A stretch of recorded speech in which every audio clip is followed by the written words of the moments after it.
The Gospel according to Luke chapter 23, and verses 1 to 25.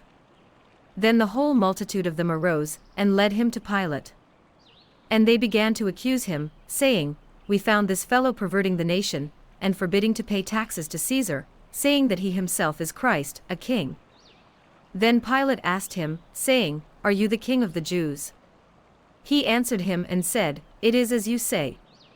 So Pilate said to the chief priests and the crowd, I find no fault in this man. But they were the more fierce, saying, He stirs up the people, teaching throughout all Judea. When Pilate heard of Galilee, he asked if the man were Galilean. And as soon as he knew that he belonged to Herod's jurisdiction, he sent him to Herod, who was also in Jerusalem at that time. Now when Herod saw Jesus, he was exceedingly glad, for he had desired for a long time to see him, because he had heard many things about him, and he hoped to see some miracle done by him. Then he questioned him with many words, but he answered him nothing. And the chief priests and scribes stood and vehemently accused him. Then Herod, with his men of war, treated him with contempt and mocked him, arrayed him in a gorgeous robe, and sent him back to Pilate. That very day Pilate and Herod became friends with each other, for previously they had been at enmity with each other.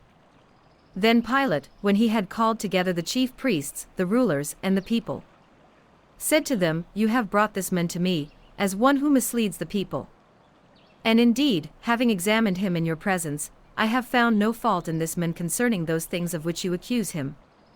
No, neither did Herod, for I sent you back to him, and indeed nothing deserving of death has been done by him. I will therefore chastise him, and release him.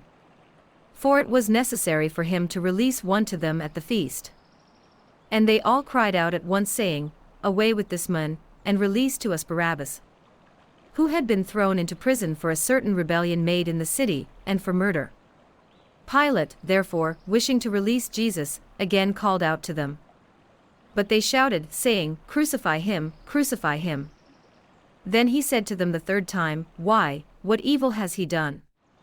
I have found no reason for death in him. I will therefore chastise him, and let him go. But they were insistent, demanding with loud voices that he be crucified.